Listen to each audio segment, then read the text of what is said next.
Hello good morning once again viewers. आज इस lecture में हम लोग क्लास 11th की मैथमेटिक्स का चैप्टर 1 सेट्स यानी समुच्चय की एक्सरसाइज नंबर 1.1 को एनसीईआरटी बुक से सिंप्लीफाई करेंगे। तो अगर आप इस चैनल पे पहली बार आए हैं और आपने समुच्चय या सेट्स के बारे में अभी तक नहीं पढ़ा है तो आप इस आई बटन पर क्लिक करके उस वीडियो को देख लीजिएगा या फिर उस वीडियो की लिंक नीचे डिस्क्रिप्शन में आपको मिल जाएगी। तो चलिए शुरू करते हैं आज के इस लेक्चर को। तो फर्स्ट क्वेश्चन हमारे पास गिवन है, यहाँ पर कुछ क्वेश्चंस लिखे हुए हैं। इनमें हमें ये बताना है कि इनमें से कौन से स्टेटमेंट्स सेट होंगे और अगर वो सेट होंगे तो उनके आंसर को जस्टिफाई करना, एक्सप्लेन करना है।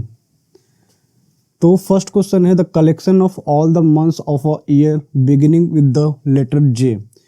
यहाँ पर क्या डिफाइन किया गया है? मंथ्स ऑफ द ईयर होने चाहिए जो कि beginning with the letter J, sorry यहाँ पर लेटर जे से जो स्टार्ट होने वाले मंथ हैं उनका कलेक्शन। तो यहाँ पर डिफाइन, ये तो किसी भी पर्सन से जब पूछेंगे कि months of year start with the letter J तो वो सभी पर्सन्स का सेम आंसर हो जाएगा जनवरी, जून, जुलाई।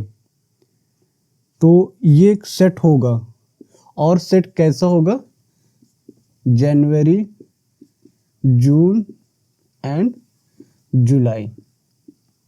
तो ये जे से स्टार्ट होने वाले मंथ्स हैं तो किसी भी पर्सन से जब पूछेंगे तो पर्सन टू पर्सन यहाँ पर डेफिनेशन किसी की नहीं चेंज होगी। यहाँ पर तो हर एक किसी भी पर्सन से पूछेंगे तो उस पर्सन के अकॉर्डिंग यही 3 वैल्यूज आएंगी, जनवरी, जून, जुलाई। फिर इसके बाद तो कोई मंथ होगा नहीं जे से स्टार्ट होने वाला, तो ये सेट हो जाएगा। फिर दूसरा स्टेटमेंट दिया हुआ the collection of 10 most talented writers of the India. तो यहाँ पर बताया 10 most talented writers of the India. तो इंडिया में बहुत सारे राइटर्स हैं, तो मेरे अकॉर्डिंग कुछ राइटर्स होंगे, आपके अकॉर्डिंग राइटर्स कुछ अलग हो जाएंगे। तो टैलेंटेड की बात बोला तो यहाँ पर कोई सीरीज नहीं बोला, किस फील्ड में बताया ये भी नहीं बोला है। तो यहाँ पर आपके अकॉर्डिंग कुछ राइटर्स के नेम अलग होंगे, मेरे अकॉर्डिंग कुछ राइटर्स के नेम अलग होंगे, किसी और के अकॉर्डिंग राइटर्स के नेम कुछ अलग हो जाएंगे मोस्ट टैलेंटेड। तो ये सेट नहीं होगा। फिर थर्ड क्वेश्चन है the team of 11 best cricket batsman of the world के 11 बेस्ट क्रिकेटर्स। तो फिर ये भी सेट नहीं होगा। इसका रीजन ये है कि मेरे अकॉर्डिंग कुछ 11 बेस्ट अलग हो जाएंगे, कि आपके अकॉर्डिंग कुछ अलग होंगे। मुझे विराट कोहली नहीं पसंद, आपको विराट कोहली पसंद है, मुझे धोनी पसंद, आपको धोनी नहीं पसंद है। तो पर्सन टू पर्सन इसका जो डेफिनेशन हो जाएगी वो क्या हो जाएगी? चेंज हो जाएगी। तो ये भी क्या होगा? सेट नहीं होगा। फिर the collection of all boys of your class, आपकी कक्षा के विद्यार्थियों का समूह, उनको क्या वो सेट होंगे? तो मेरी कक्षा में कितने स्टूडेंट पढ़ते हैं? अगर मेरी कक्षा में 15 स्टूडेंट पढ़ते, हो सकता है आपकी कक्षा में 20 स्टूडेंट पढ़ते हो। तो पर्सन टू पर्सन यहाँ पर क्या हो रही है? डेफिनेशन चेंज हो रही है। अगर person to person definition change नहीं होती है, हमारे अकॉर्डिंग और आपके अकॉर्डिंग, दोनों के अकॉर्डिंग डेफिनेशन ना चेंज हो, वैल्यूज ना चेंज हो, तो उस केस को हम बोलते हैं सेट बोलते हैं। तो ये सेट नहीं होगा। फिर the collection of all natural number less than 10। तो मेरे अकॉर्डिंग भी और आपके अकॉर्डिंग भी जो नेचुरल नंबर्स होंगे वो हमेशा 1 से स्टार्ट होते हैं। तो 1 से स्टार्ट होकर कहाँ लेस देन 100 यानी 99 तक आएगा। तो इसमें ये क्या हो जाएगा? ये सेट होगा। मैं भी नेचुरल नंबर हमेशा 1 से स्टार्ट होंगे, आपके अकॉर्डिंग भी नेचुरल नंबर 1 से स्टार्ट होंगे। 100 से कम 99 तक होंगे, 99 तक मेरे लिए भी होंगे। तो ये क्या हो जाएगा? सेट होगा। इसमें क्या क्या वैल्यू आ जाएंगे? 1 2 3 ... 9। या इसको और बढ़ा देते हैं 98 99, 100 से कम हो गए। बताइए। फिर 6th क्वेश्चन है the collection of novels written by Munshi Premchand. तो मुंशी प्रेमचंद के द्वारा जो उपन्यास लिखे गए हैं उनके कलेक्शन। तो मुंशी प्रेमचंद ने लिखी तो वो तो फिक्स है, वो मेरे अकॉर्डिंग भी उतनी ही रहेंगी और आपके अकॉर्डिंग भी उतनी ही रहेगी। तो पर्सन टू पर्सन यहाँ पर डेफिनेशन तो चेंज होगी नहीं। तो ये क्या हो जाएगा? सेट हो जाएगा, यानी समुच्चय होगा। बहुत सारे हैं यहाँ पर उपन्यास इन्होंने लिखे हुए हैं। फिर 7th question the collection of all even integers. तो इवन इंटीजर 2 4 6 8 ये वैल्यूज हो जाएंगी। -2 4 -2 -4 -6 इस तरीके से। तो सभी के अकॉर्डिंग, मेरे अकॉर्डिंग भी इवन इंटीजर से वही होंगे जो आपके अकॉर्डिंग इवन इंटीजर्स होंगे। तो ये सेट हो जाएगा। क्या क्या वैल्यूज आ जाएंगे इसमें, लिख देते हैं डॉट डॉट डॉट -6 -4 -2 0 2 4 6। तो ये क्या हो गए, इवन इंटीजर्स हो गए। तो ये भी क्या हो जाएगा, सेट हो जाएगा। फिर the collection of questions in this chapter, इस चैप्टर में जो क्वेश्चंस है उनका कलेक्शन सेट होगा या नहीं होगा ये। तो यस होगा, क्योंकि यहाँ पर जो मेरे अकॉर्डिंग क्वेश्चंस इस बुक में है, इस चैप्टर में जितने क्वेश्चन होंगे वही क्वेश्चन, अगर डिफरेंट बुक की बात ना करें, एक ही बुक की बात करें एनसीईआरटी के बेसिस पर, तो इस एनसीईआरटी के बेसिस पर सेट होगा। अगर डिफरेंट बुक्स की बात करेंगे तो अलग अलग वहाँ पर क्वेश्चंस हो जाएंगे, वेरी कर जाएंगे। क्वेश्चन तो एक ही टॉपिक पर रहेंगे सेट के बारे में, लेकिन कुछ नंबर ऑफ क्वेश्चंस चेंज हो जाएंगे। तो यहाँ पर ये सेट हो सकता है इन केस ऑफ एनसीईआरटी, सिर्फ एक बुक के केस में बोल रहे हैं, ठीक है। फिर लास्ट क्वेश्चन है the collection of most dangerous animals of the world, विश्व के जो सबसे खतरनाक जानवर है उनके समूह को समुच्चय कहेंगे या नहीं कहेंगे, बिल्कुल नहीं कहेंगे। रीजन, मेरे अकॉर्डिंग सभी जानवर अपनी जगह पर सबसे खतरनाक होते हैं। मेरे अकॉर्डिंग कुछ जानवर अलग होंगे, आपके अकॉर्डिंग कुछ होंगे। किसी के लिए शेर सबसे खतरनाक होता है, किसी के लिए क्रोकोडाइल सबसे खतरनाक होता है। तो अलग अलग पर्सन्स के अकॉर्डिंग सबसे खतरनाक जानवर क्या हो जाएंगे, अलग अलग हो जाएंगे। तो सबसे डेंजरस जो एनिमल्स होंगे ऑफ द वर्ल्ड, तो ये कलेक्शन जो होगा वो सेट नहीं होगा, क्योंकि पर्सन टू पर्सन डेफिनेशन यहाँ पर चेंज होती है। अपनी जगह पर सभी खतरनाक है। तो जब हम समूह बनाएंगे तो मेरे कुछ अलग कलेक्शंस बनेंगे, आपके कलेक्शंस कुछ अलग बनेंगे, तो ये सेट नहीं होगा। तो अगर आपको ये बात समझ में आ रही है तो वीडियो को पॉज करके इसको नोट कर लीजिएगा। अब हमारे पास नेक्स्ट क्वेश्चन नंबर 2 है हमारे पास, जिसमें हमें सेट 1 दिया हुआ है और यहाँ पर हमें बिलोंग्स और इज नॉट बिलोंग्स सिंबल्स का यूज़ करना है। इसमें जिस कंडीशन में यूज होगा, इन दोनों में से कोई एक साइन इस पर यूज होगा, वो हमें अप्लाई करना है। तो बिलोंग्स मतलब सबसे पहले हम लोग जान लेते हैं। बिलोंग्स मतलब ये होता है कि कोई अवयव, कोई एलिमेंट किसी सेट या समुच्चय का पार्ट है या नहीं, इस बात को रिप्रेजेंट करता है। तो यहाँ पर 5 अगर देखें तो क्या 5 सेट ए का पार्ट है, 5 सेट ए का पार्ट है, तो हम लोग क्या यूज़ कर देंगे, बिलोंग्स। अगर कोई एलिमेंट किसी सेट का पार्ट नहीं होता है तो इस तरीके से बिलोंग लिख करके उसको कट कर देते हैं, तो डज नॉट बिलोंग्स हो जाएगा। तो ये 8 का पार्ट है नहीं, तो ये does not belong to R हो जाएगा, ए हो जाएगा। फिर ये 0, क्या 0 इसको बिलोंग करता है, नहीं इस सेट में, तो नॉट बिलोंग टू हो जाएगा। 4 सेट ए का पार्ट है तो यहाँ पर बिलोंग्स हो जाएगा। फिर 2 भी इस सेट ए का पार्ट है, बिलोंग हो जाएगा। फिर क्या 10 है, 10 नहीं है इस सेट में, तो नॉट बिलोंग्स टू हो जाएगा। बस सिंपल सा है। बिलोंग्स का मतलब सिर्फ इतना है कि कोई भी अवयव, कोई एलिमेंट किसी सेट या समुच्चय का पार्ट है या नहीं। अगर वो पार्ट है तो बिलोंग्स लग जाएगा, अगर पार्ट नहीं है तो डज नॉट बिलोंग्स, यानी बिलोंग्स को इस तरीके से कट कर देंगे तो डज नॉट बिलोंग्स टू हो जाएगा। वीडियो को पॉज करके इसको नोट कर लीजिए। अब नेक्स्ट क्वेश्चन नंबर 3 हमारे पास है, जिसमें हमें सेट्स को रोस्टर फॉर्म में लिखना है, यानी तालिका विधि में लिखना है। और इसमें पहला क्वेश्चन पार्ट दिया हुआ है, x such that x is an integer and -3 is less than x and x is less than 7। ये कंडीशन यहाँ पर दे रखी है। तो चलिए इसको सिंप्लीफाई कर लेते हैं। तो x की कंडीशन क्या बोली है, -3 से 7 के लिए लिखना है और ये इंटीजर्स होने चाहिए। तो x की वैल्यू क्या क्या आ जाएगी, यहाँ पर -2 आ जाएगा, क्योंकि x -3 से बड़ा है और इंटीजर होना चाहिए। तो इंटीजर -3 के बाद से बड़ा क्या हो जाएगा, -2 हो जाएगा। फिर -1 आ जाएगा, 0 1 2 3 4 5 6। तो लेस देन 7, x क्या है, लेस देन 7 है। तो x अगर लेस देन 7 है तो 6 तक इंटीजर हम लोग ले लेंगे। तो ये हमारा सेट फॉर्म हो जाएगा। तो ये क्या हो गया, रोस्टर मेथड हो गया, तालिका विधि में इसको हमने लिख दिया है। अब नेक्स्ट पार्ट है हमारे पास, x such that x is a natural number less than 6। तो 6 से कम नेचुरल नंबर्स को लिखना है। तो 6 से कम नेचुरल नंबर क्या आ जाएगा,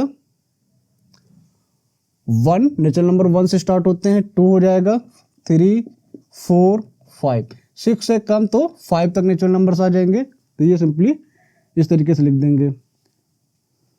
अब हमारे पास यहाँ पर नेक्स्ट क्वेश्चन है, x such that x is a 2 digit natural number such that sum of its digit is 8। यानी इनकी जो डिजिट्स होंगी, जो अंक होंगे, उन अंकों का जो योग होगा वो कितना होना चाहिए 8, और जो अंक होना चाहिए वो कितना होना चाहिए 2 डिजिट का होना चाहिए, और वो नेचुरल नंबर होना चाहिए। तो ऐसे कौन कौन से सेट आ जाएंगे यहाँ पर, कौन कौन से एलिमेंट आएंगे?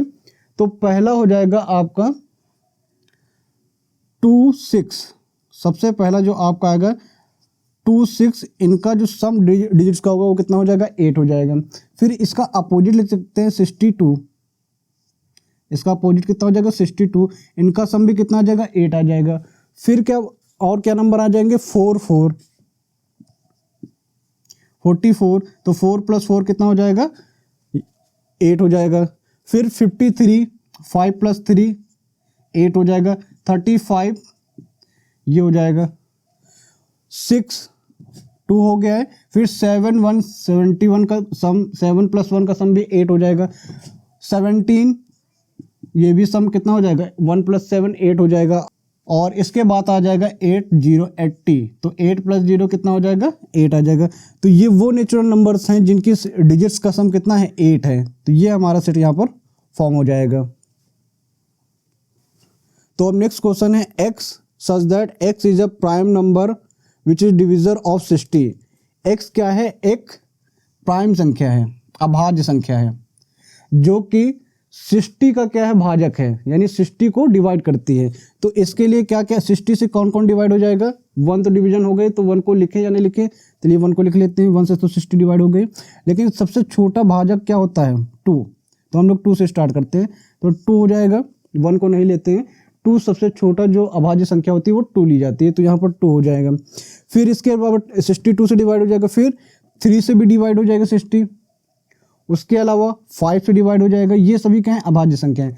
इसके अलावा किसी नंबर से डिवाइड होगा 60 12 के टेबल में आ जाएगा, फिर 5 के टेबल में आएगा, 6 के टेबल में आएगा। तो 6 क्या होता है डिवाइड हो जाता है, तो ये अभाज्य संख्या नहीं होगी, तो ये वो नंबर्स हो जाएंगे जिससे 60 डिवाइड होगा। तो 2 3 5 ये हो जाएंगे वो प्राइम नंबर्स हैं या अभाज्य संख्या हैं जिसका प्राइम नंबर से जो 60 के भाजक हैं, ये 60 को डिवाइड करती हैं। तो ये सेट आ जाएगा हमारे पास। तो अब नेक्स्ट क्वेश्चन हमारे पास है the set of all letters in the word trigonometry. तो ट्रिग्नोमेट्री में हमें क्या करना है, ये ट्रिग्नोमेट्री वर्ड के जो लेटर्स हैं उनका सेट बनाना है। तो इसमें कौन कौन से लेटर आ जाएंगे देखते हैं। तो पहला तो टी आ जाएगा, फिर आर आ जाएगा, फिर आई आ जाएगा, G N O, M E T हो चुका है, आर हो चुका है, एंड वाई। तो ये वो ट्रिग्नोमेट्री वर्ड के वो लेटर्स हैं जिनसे ट्रिग्नोमेट्री बना है। तो ये सेट बन गया ट्रिग्नोमेट्री वर्ड के लेटर्स का सेट हो गया ये। फिर क्वेश्चन नंबर 6 है हमारे पास set of all letters in the word better. तो अब बेटर के लिए हमें सेट बनाना है, तो बेटर के एलिमेंट्स का सेट बनाना है। तो बेटर में पहला क्या आ जाएगा बी, फिर आ जाएगा टी, फिर टी बी ई टी, फिर डबल टी होगा तो उसको एक ही बार लिखेंगे, फिर ई हो जाएगा, ई हो चुका है, लेकिन फिर आर आ जाएगा। तो ये सेट हमारा बन गया बेटर का। बेटर के जो एलिमेंट्स है जो लेटर्स हैं उनका, उन एलिमेंट्स का, उन लेटर्स का सेट बना दिया है। जो बेटर है, बेटर के जो एलिमेंट्स है, बेटर वर्ड है, उस बेटर वर्ड के एलिमेंट्स का सेट इस तरीके से बन गया। तो ये क्वेश्चन हमारे पास हो गया। तो अब नेक्स्ट क्वेश्चन नंबर 4 है हमारे पास, जिसमें हमें यहाँ पर सेट रोस्टर फॉर्म में गिवन है, इनको हमें सेट बिल्डर फॉर्म में लिखना है। तो पहला पार्ट यहाँ पर दिया है, सेट में एलिमेंट्स हैं 3 6 9 12। तो इसको पहले देख लेते हैं रोस्टर फॉर्म में कैसे लिखेंगे। तो रोस्टर फॉर्म में गिवन है, सेट बिल्डर मेथड में इसको लिखना है।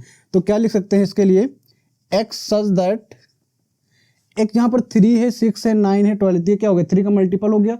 तो हम इसको क्या लिख सकते हैं, x such that x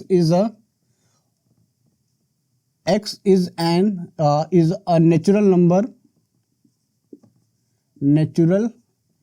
number and multiple of 3। x क्या है, मल्टीपल ऑफ 3 लेस देन 15, ये हो जाएगा लेस देन 15। तो यहाँ पर क्या 3, 6, 9, 12 दिया, तो 3 का मल्टीपल और नेचुरल नंबर, तो 3 फिर 6 आ जाएगा, फिर 9 आ जाएगा, फिर 12 होगा। लेस देन 15 बोला है, मल्टीपल तो 3 का होना चाहिए लेकिन 15 से कम, तो लास्ट जो मल्टीपल होगा 15 से कम वो क्या हो जाएगा 12 हो जाएगा। एक ये तरीका है लिखने का। दूसरा स्टेटमेंट हम इसको ऐसे भी लिख सकते हैं कि x such that x is equal to 3n where n belongs to natural number and n is 1 to 4। तो अब अगर यहां पर क्या है, इसको इस स्टेटमेंट से भी हम लोग लिख सकते हैं, क्या है x such that x is equal to 3 and n क्या है, small n belong to natural number, and n ये स्मॉल n की जो वैल्यू है 1 से लेकर के 4 तक होगी। जब 1 रखेंगे तो 3 आ जाएगा, 2 रखेंगे तो 6 आ जाएगा, 3 रखेंगे तो 9 आ जाएगा, और 4 रखेंगे तो 12 आ जाएगा। तो इस स्टेटमेंट को हम इस तरीके से भी लिख सकते हैं। फिर दूसरा पार्ट हमारे पास है 2, 4, 8, 16, 32। तो अगर इसको थोड़ा सा ध्यान से देखें तो 2 की पावर 1 2 हो जाएगा, 2 की पावर 2 4 हो जाएगा, 2 की पावर 3 8 हो जाएगा, यानी ये एक 2 की पावर के फॉर्म में है। तो हम इसको क्या लिख सकते हैं, x such that x is equal to n square. 2 की पावर है तो 2 की पावर n कर सकते हैं, तो x की पावर 2n, वेयर n क्या है, नेचुरल नंबर है, और n की वैल्यू क्या क्या हो सकती है, n is equal to 1 to 5। n की वैल्यू जब 1 रखेंगे तो 2 आ जाएगा, 2 रखेंगे तो 4 हो जाएगा, 3 रखेंगे 8 हो जाएगा, 4 रखेंगे 16 हो जाएगा, और 5 रखेंगे 32 हो जाएगा। तो ये इस तरीके से स्टेटमेंट दे सकते हैं। फिर इसी तरीके से हमारे पास थर्ड पार्ट है 5, 25, 125, 625। तो ये भी हमारा 5 की पावर 1 यानी 5 हो जाएगा, 5 की पावर 2 25 हो जाएगा, 5 की पावर 3 125, और 5 की पावर 4 कितना हो जाएगा 625 होगा। तो इसको भी इसी तरीके से सेम लिख सकते हैं, x such that x is equal to 5 to the power n comma, और n किसको बिलोंग करेगा, नेचुरल नंबर्स को, और n की वैल्यू कहाँ से कहाँ तक वेरी करेगी, n की वैल्यू 1 से लेकर के 4 तक, या यहाँ पर हम चाहे तो इस तरीके से 5 लिख दें, तो या ऐसे ही लिख देते हैं, ये वैल्यू आ जाएगी। तो ये स्टेटमेंट इसके लिए हो जाएगा। फिर नेक्स्ट पार्ट दिया हुआ है 2, 4, 6 डॉट डॉट डॉट। तो इस स्टेटमेंट को हम लोग क्या लिख सकते हैं, ये सभी क्या हैं, इवन नंबर्स है, और 0 से स्टार्ट, 0 के बाद के सभी नंबर्स हैं, पॉजिटिव है, तो इसको हम नेचुरल नंबर्स बोल सकते हैं। तो x क्या है, x such that x is an even natural number, यही तो है ये। या इसको हम ऐसे भी लिख सकते हैं, क्या कि x such that x is equal to 2n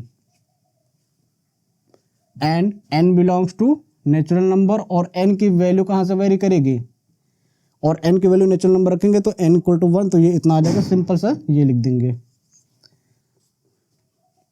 तो नेक्स्ट क्वेश्चन हमारे पास है 1, 4, 9, ये सेट में दिया हुआ है।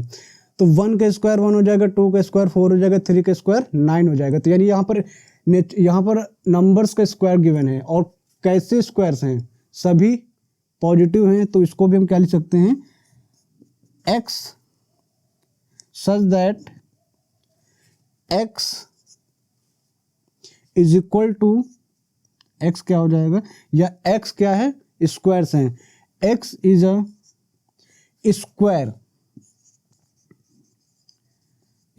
Of natural number.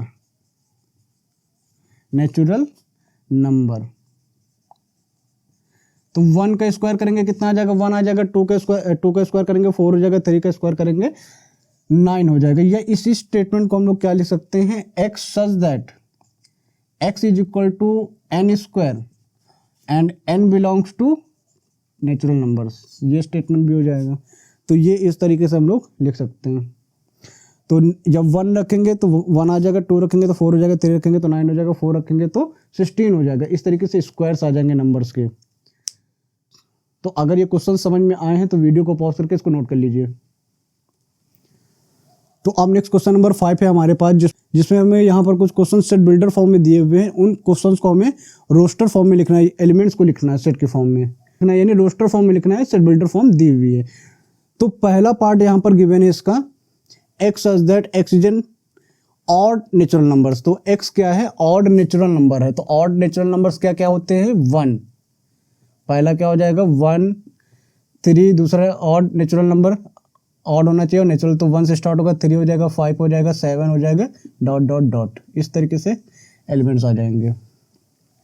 फिर नेक्स्ट है हमारे पास X such that X is an integer and X is greater than -1/2 and less than 9/2। तो एक्स की वैल्यू कहाँ से कहाँ तक वेरी कर रही है, -1/2 से क्या है, एक्स बड़ा है, -1/2 से बड़ा जो इंटीजर हो जाएगा वो 0 हो जाएगा। और 9/2 यानी 4.5 की बात करें तो ये आ जाएगा 1, 2 और 3 एंड 4। तो 4.5 यानी 9/2 इंटीजर नहीं है, उसकी इंटीजर कितनी आ जाएगी, 4 आ जाएगी। ये सभी इंटीजर्स नंबर है, तो इसमें क्या क्या वैल्यू आ जाएगी, 0, 1, 2, 3। तो इंटीजर्स होते क्या हैं, 1, 2, 3 और नेगेटिव में -1, 1, 2, 3। लेकिन यहाँ पर क्या फ्रैक्शनल रेशनल वैल्यू दे रखी थी -1/2 से 9/2 के बीच में। तो इनके बीच में जो भी इंटीजर्स आएंगे हम वो लिख देंगे। तो -1/2 से बड़ी वैल्यू क्या है, 0 होगी, और उससे छोटी वैल्यू क्या -1 हो जाएगी। तो 0 फिर 1, 2, 3, 4 इस तरीके से वैल्यू आ जाएंगे यहाँ पर हमारे पास। अब नेक्स्ट क्वेश्चन है हमारे पास, X such that X is an integer and X square is less than equal to 4। तो यहाँ पर x क्या है, एक इंटीजर है, और x क्या है, 4 के इक्वल है या 4 से लेस देन है। तो x क्या हो सकता है, -2 का स्क्वायर 4 हो सकता है, तो x की वैल्यू क्या आ जाएगी, 4 आ जाएगी। फिर +2 का भी स्क्वायर कितना हो सकता है, 4 हो सकता है। -1 का स्क्वायर कितना आ जाएगा, 4 से कम होगा या क्या 4 से कम बोला है, तो -1 का स्क्वायर, 1 का स्क्वायर भी क्या आ जाएगा, तो ये वैल्यू आ जाएंगी -2, -1, 1, 2, ये वैल्यूज यहाँ पर आ जाएंगे इस सेट में। क्या बोला, जो स्क्वायर्स होंगे वो क्या होंगे, लेस देन और इक्वल टू 4 होंगे और इंटीजर्स होंगे। तो नेगेटिव -2 और +2 ये 4 के इक्वल भी होंगे और 4 से कम भी होंगे। फिर 1 और -1 ये भी स्क्वायर का 4 के कम होगा, और ये इक्वल की कंडीशन है, ये कम की कंडीशन है। फिर फोर्थ पार्ट हमारे पास क्या है, x such that X is a month of year not having 31 days. तो हमें साल के उन महीनों का सेट बनाना है जिसमें 31 डेज नहीं होते हैं, 31 डेज वालों को हटा देना है। तो ये फोर्थ पार्ट में कौन कौन से आएंगे, तो जनवरी में 31 होते हैं, फरवरी, मार्च में 31 होते हैं, अप्रैल, मई में 31 होते हैं, जून, जुलाई में 31 होते हैं, अगस्त में 31 होते हैं, सितंबर, अक्टूबर में 31 होते हैं, नवंबर और दिसंबर में 31 होते हैं। तो ये वो मंथ हैं जिनमें 31 डे नहीं होते हैं, किसी में 30 होते हैं, किसी में 28 या 29 होते हैं। तो ये वो डेज हैं जिनमें 31 डेज नहीं होते। तो ये उन सेट का उन एलिमेंट्स का सेट हो गया है। तो क्या बोला था, उन मंथ का सेट बनाना है जिन मंथ में 31 डे नहीं होते हैं, तो ये होता है। तो अब नेक्स्ट लास्ट पार्ट इसका है, फिफ्थ क्या है, x such that X is N constant of English alphabet which precedes के, यानी के का उच्चारण करते हैं ऐसे कौन से इंग्लिश के अल्फ़ाबेट है उनका सेट बनाना है। तो सी का यूज भी हम लोग कॉमन जैसे वर्ड लिखते हैं तो कॉमन में सी होता है, लेकिन हम यूज़ क्या करते हैं, के का यूज़ करते हैं। तो एक सी हो जाएगा, दूसरा के तो रहेगा ही, इसके अलावा कोई एलिमेंट नहीं होगा, तो सी और के हो जाना चाहिए। तो आप चेक करके बताइएगा क्या ये लास्ट वाला आंसर आपका सही है, सी और के होगा, या आप टेस्ट करके बताइएगा। तो अगर ये चीज़ समझ में आई तो वीडियो को पॉज करके इसको नोट कर लीजिए। तो अब हमारे पास लास्ट क्वेश्चन नंबर 6 है, जिसमें मैच करवाना है इन स्टेटमेंट को, कौन सा स्टेटमेंट, कौन सा सेट ये रोस्टर फॉर्म किस सेट बिल्डर फॉर्म के लिए मैच होगी, तो ये बताना है। तो पहला जो दिया हुआ है 1, 2, 3, 6, ये सभी क्या है, 6 के मल्टीपल्स हैं, ठीक। तो इसमें से देखते हैं 6 के मल्टीपल्स नहीं, 6 के डिविजर्स हैं। तो 1 से 6 डिवाइड हो जाएगा, 2 से डिवाइड हो जाएगा, 3 से डिवाइड हो जाएगा और 6 से डिवाइड हो जाएगा। तो x is a prime number, तो यहाँ पर 6 प्राइम नंबर नहीं होगा तो ये पहला तो हो जाएगा डिविजर। तो ऑड डिविजर कहाँ पर है, इसमें डिविजर है, x is a natural number and divisor of 6। तो पहला किससे रिलेटेड हो जाएगा, सी से। फिर 2 और 3, 2 प्राइम नंबर्स होने चाहिए या प्राइम नंबर्स हैं एंड डिविजर ऑफ 6, 2 और 3 से 6 डिवाइड भी हो जाएगा तो ये प्राइम नंबर्स हो जाएंगे। फिर मैथमेटिक्स, तो मैथमेटिक्स इसमें आ रहा है, ये सेट लगा तो मैथमेटिक्स का एक लेटर वर्ड ये है। फिर 1 3 5 7 9 बचा और यहाँ पर क्या बच गया, x is N odd natural number less than 10। तो ये ऑड नंबर है, 10 से कम है, तो इसका किससे रिलेशन हो जाएगा, ये। तो ये कंप्लीट हो गया और इसी के साथ हमारी एनसीईआरटी की एक्सरसाइज नंबर 1.1 भी कंप्लीट हो गई है। आपको ये वीडियो कैसे लगी हमें कमेंट करके बताइएगा। अगर वीडियो अच्छी लगे तो चैनल को सब्सक्राइब कर दीजिएगा और वीडियो को लाइक कर दीजिएगा और जितना हो सके इस वीडियो को शेयर कीजिए ताकि हम ऐसे ही इंटरेस्टिंग एजुकेशनल वीडियोस को बनाते रहें। तो मिलते हैं नेक्स्ट क्लास में, टिल देन बाय बाय।